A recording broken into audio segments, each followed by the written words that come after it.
In the meantime, Nick Harris, DallasCowboys.com, joining us now here on 105.3 The Fan. And a good afternoon to you, sir. How the heck are you?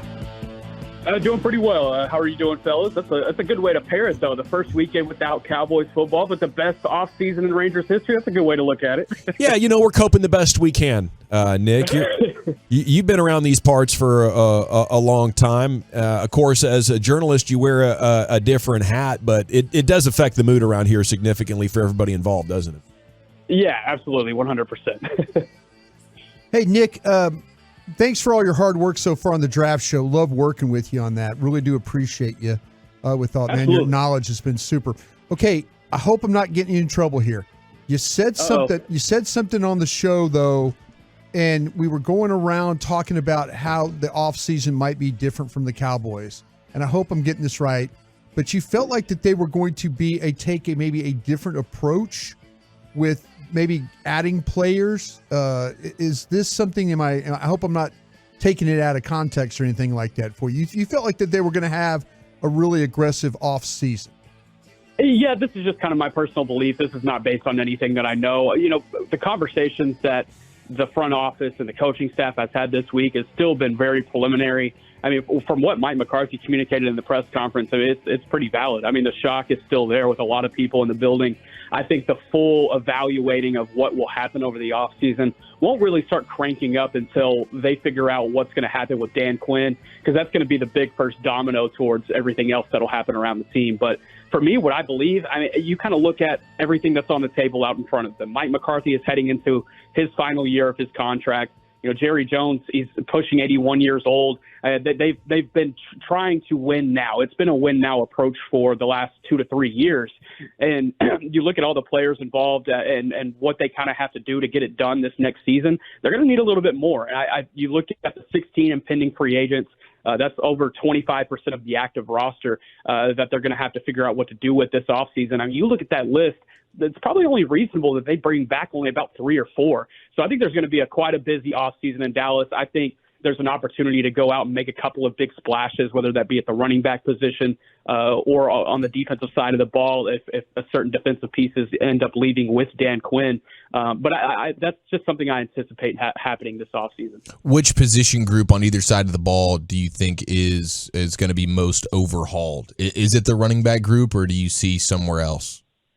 Yeah, I think so. I think you could look at that running back group and see that. I think there's also an opportunity for the offensive line to have a similar type overhaul. It all kind of depends on Tyron Smith, and it hinges on that. Mike McCarthy said on, what was that? I guess that was yesterday already. These days have kind of flown by. Said on Thursday that in his exit meeting with Tyron Smith, they talked about the future a little bit, but also said, that they're going to take some time a little bit and kind of evaluate where he's at. He really liked what he was able to put on the field this season. They liked the practice plan that they put forward with him. And by practice plan, I mean not practicing plan. It worked for everybody involved. I think that's going to be the big thing that kind of determines the offensive line picture. But, yeah, I think running backs kind of probably be the biggest one. There's an opportunity to bring Tony Pollard back if he wants to come back. But I think they end up with 2 different backs next season. Tony Pollard just doesn't have anything left in the tank. Did the injury get him just like it got Gallup, or what?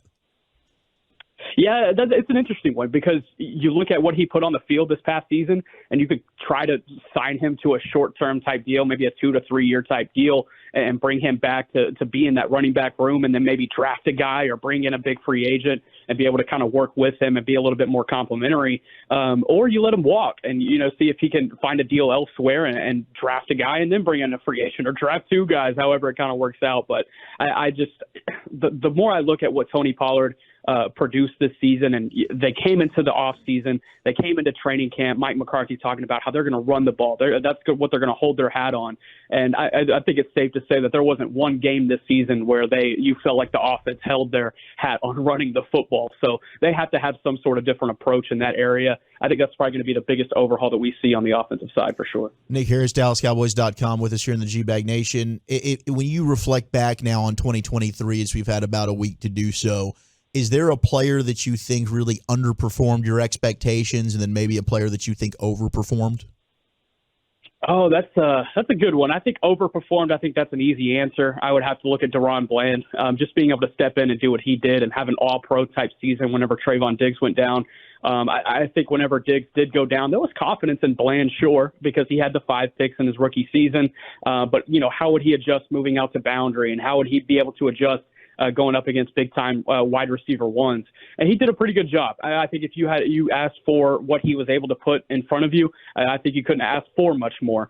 As far as underperforming, gosh, you look at Tony Pollard. I think that's probably the easiest answer too, and it's very similar to what I kind of alluded to in the previous answer. Is just that they were looking towards that running game being a big part of what they do offensively, and that just wasn't there. Fortunately, Dak and CD had their best year as a duo, and it kind of alleviated that pain in some areas. But when you have 3 All-Pro guys up front and you're not able to run the football as efficiently as they could have, you got to look at that running back position and see it as underperforming. How do you see things playing out this offseason with Dak and the extension and the contract conversation? Yeah, that's certainly going to be an interesting one. I think whenever you look at Dak and the cap hit that he has right now looking for 2024, you would have to think that there's an extension looming. For me, I think it happens. I don't think there's a question about it. And I think it happens to an ability where the team is able to spend a lot more in 2024 with whenever they do get Dak's deal done, and they're able to decrease that cap hit. I think there's a lot of different things that they can do as far as moving the cap number before they really start going all in on free agency or, bringing in guys. I think there's an opportunity to really do that with Dak Prescott. It's Nick Harris here with you. You mentioned running the ball. I think when it comes to team building, that should be the top priority, and I would even be redundant with it to make sure that happens, because when you can't do that in a playoff game, I feel like at this point it's well established the Cowboys offense just grinds to a halt. And I definitely don't want to ignore defense. I think there's needs happening over there, but I'm trying to do that with a budget, and I'm sending premium assets to running the ball next year. Nick, where is your main emphasis? For me, my main emphasis would be beefing up the defensive side of the ball. I think whenever you look at losses that happened this past season, and the 3 that really jumped to mind are the 49ers, the Bills, and obviously the Packers game. And you look at what happened in all 3 of those games, they were just out-physicaled in all 3 of those games on the defensive side of the ball. Their defense is undersized, and it's been a philosophy that's kind of worked itself into happening over the course of the last 2-3 years. I think it went a little bit more undersized than anticipated whenever, Leighton Vander Esch went down and DeMarvion Overshown wasn't able to get on the field this season, and they had to just make Marquise Bell a linebacker for the majority of the year. I think they were kind of forced into doing it a little bit more than they wanted to, but I think there's more of an emphasis now than ever to beef up that defensive side of the ball and get you some guys that can, fight around those offensive linemen whenever they get into the second level and be able to, fill up those running lanes and have some success in the running game. I think that's probably where I see the need for biggest improvement. And that could go all the way back to the safety position as well. I think you just need guys that are bigger on the defensive side of the ball to be able to stop the run whenever it's just pounding on you play after play. Okay, I'm glad you brought up the safeties there, because they do have Jaron Kearse, who's also a free agent as well. They did lock up Donovan Wilson, but with how much Dan Quinn, and assuming he comes back, maybe he doesn't, but what he asks his safeties to do, is that kind of a sneaky position of need where they need to improve this offseason?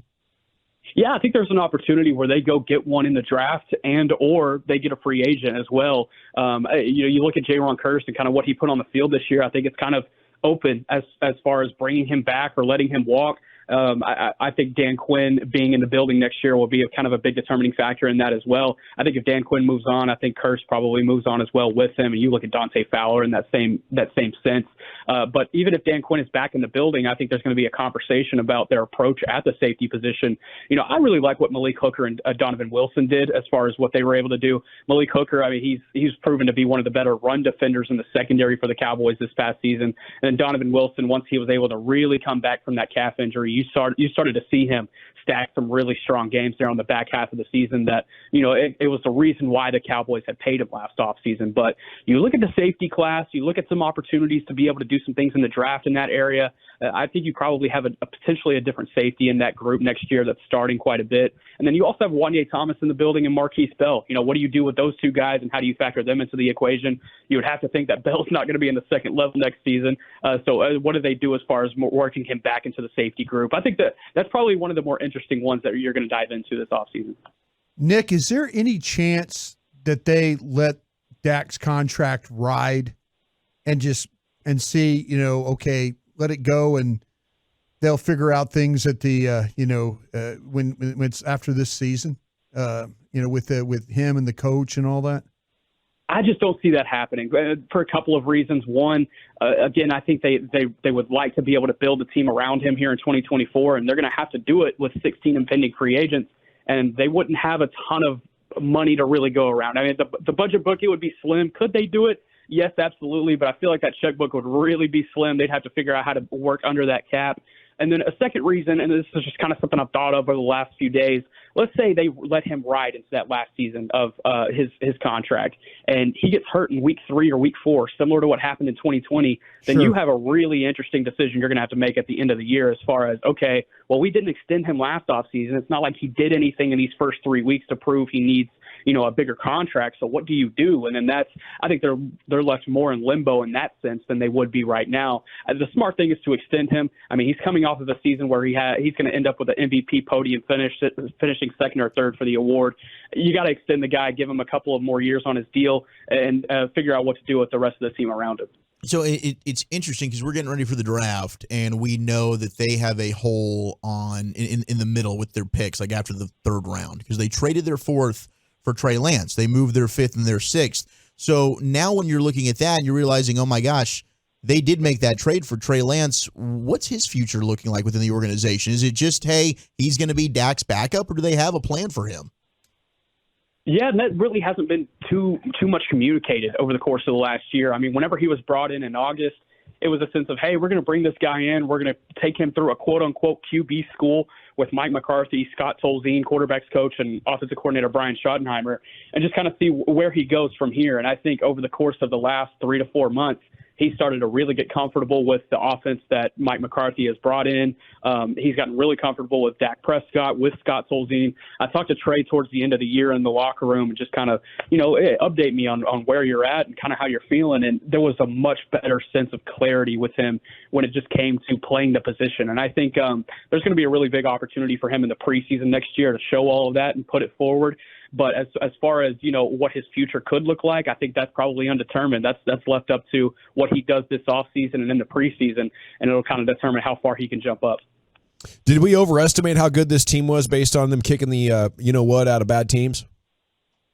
Yeah, probably so. I think that's probably fair to assess now that the picture is over and you look at what the Packers did. You could arguably say they're one of the worst teams in the playoffs, and I think we'll get a better gauge of that whenever they play San Francisco this weekend. But, yeah, I think that's fair to say. And that was a criticism all year. And, all year all you could really come back with was, well, hey, they can only beat what's in front of them. But I think whenever you look at the Niners game, you look at the Bills game, even parts of the Dolphins game, and even the Eagles loss early in the season, whenever you look at the losses and kind of see the trends that happen in all 5 of those trends started to trend back into the Packers game, all into one, and it just kind of created the perfect storm. I think that's a very fair assessment now. Nick, the Mozzie Smith stuff this year was a little bit weird, him losing a bunch of weight. Like, do you have any idea why or how that started for him and sort of what their plan is for him? Yeah, I mean, you look at what he was struggling with early in the season, and it really just ended up happening throughout the season. It was his slow get-off, and I think maybe sacrificing a few pounds, he was able to kind of get off the line a little bit quicker, but I don't see that as a weight thing. I see that more as a mental thing and being able to get off the line a little bit faster. I think he's probably down to about 305 to 310 right now, just from my eyeball looking at him. I think I had mentioned on here a couple of weeks ago, there was a moment when he was walking into the game in Buffalo, and he had like a mask over his face and couldn't really tell who he was. And I thought he was Sam Williams until he got like right close to my face. And Sam Williams is well below 300 pounds. So it was just kind of interesting to kind of see what his weight losses looked like throughout the season. I think there's going to be a plan for him this offseason to really figure out what he can do physically and then put that on, translate that onto the field, whether that be in OTAs or in training camp, to really figure out what he can do to take that next step. Because I think it's really safe to say he has not taken a next step since he's been in Dallas. It's not an idea to allow him to play the same role or style that he did that made him effective in college? I mean, it could be an idea, but, with the way Dan Quinn has run this defense, it'd be kind of difficult to be able to do that with the guys that he'll also kind of have to, appeal to across the line. It'll be tough. And I think if Dan Quinn is out of the building next season and a different defensive coordinator is coming in, I think that's probably one of his earlier challenges that he'll probably have to face, and being able to develop Mazi Smith, yes, but also figure out where to put him. Where could he be best on this defensive line, and what situations would he best work in? I think that's certainly going to be one of the bigger challenges. Are you switching over to watching college tape now, or are you jumping into the NFL games this weekend? Yeah, I am 1,000% diving into college tape. I was already about 50-50 before the Cowboys lost. I was trying to do as much prep as I could before the Cowboys season ended, or whether it ended last weekend or we were still talking mid-February. But yeah, it happened a little bit sooner than I anticipated, but it just gave me an opportunity to dive in a little bit deeper. Really excited about this draft class. I know me and Brian have talked about it quite a bit on the draft show this week. And if y'all haven't checked that out, go ahead and check that out. Draft show on DallasCowboys.com. But this is a fun class. I think there's a lot of position groups that have a lot of talent. There's not many position groups that are weak, and it's going to be fun to really track as the draft season goes on. I'll be heading up to the Senior Bowl in a couple of weeks. That's going to be a really good one, as always. Just really looking forward to this draft cycle. Do you have a good idea now of what positions you'd like to see in the first two rounds?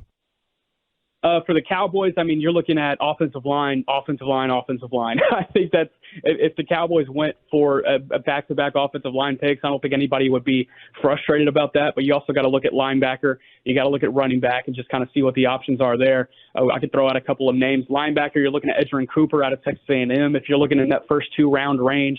Offensive line, we talked about Graham Barton out of Duke. We talked about Jackson Powers Johnson, the center out of Oregon, Amarius Mims as well. I mean, there's some names that you could throw out there that would be interesting takes at either 24 or late in the second round.